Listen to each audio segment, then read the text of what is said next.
ఈరోజు Thums Up, coke, Pepsi ఇలాంటి ఒక డ్రింకు, తర్వాత ఇంకొక జ్యూస్ అనుకునే ఒక డ్రింకు, టెంకాయ నీళ్ళు, ఇంకా మన 7 అప్, స్ప్రైట్ ఇట్టా డ్రింక్ ఒకటి, మంచి నీళ్ళు. ఇది నా వాటర్ బాటిల్ అండి. వీటన్నిటి కాంపిటీషన్ పెడతా, ఏం కాంపిటీషన్ చూద్దరు.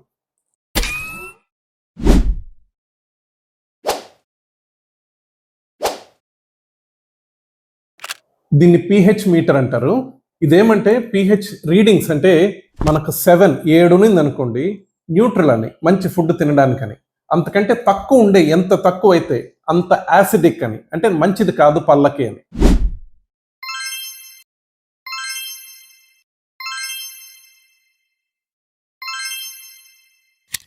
ఈ థమ్స్అప్, కోక్, పెప్సీ లాంటివి 1.3 to 2 ఉన్నాయి, బాగా యాసిడిక్ అనమాట.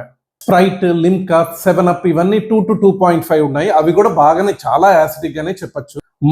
మాజా ఫ్రూటీ ఇవేమంటే మనం కూల్ డ్రింక్ లాగా జ్యూస్ అనుకుంటాం, మ్యాంగో జ్యూస్ అనుకుంటాం, కానీ దాంట్లో యాసిడిటీ కూడా 2 to 2.5 ఉంది, ఈక్వల్ టు స్ప్రైట్, థమ్స్అప్. టెంకాయ నీళ్ళు, కోకోనట్ వాటర్, ఇది బేసిక్ అనుకుంటారు కానీ ఇది కూడా 3.5 to 4.5 రేంజ్ లో ఉంది, అంటే కొద్దిగా యాసిడిక్ అనమాట.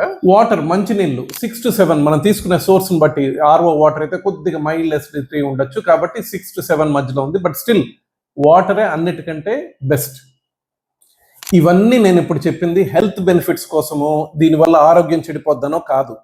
యాసిడిక్ గా ఉన్నప్పుడు, అంటే pH తక్కువ ఉన్నప్పుడు అట్టాటి ఏ డ్రింక్ తాగినా కూడా, ఏది తీసుకున్నా కూడా నీళ్లతోటి నోరు పుక్కిలిచ్చుకోండి. పుక్కిలిచ్చి తాగేనైనా తాగేయండి, కానీ వాటర్ పుక్కిలిచ్చి వేయడం ఏది తీసుకున్నా కూడా మస్ట్.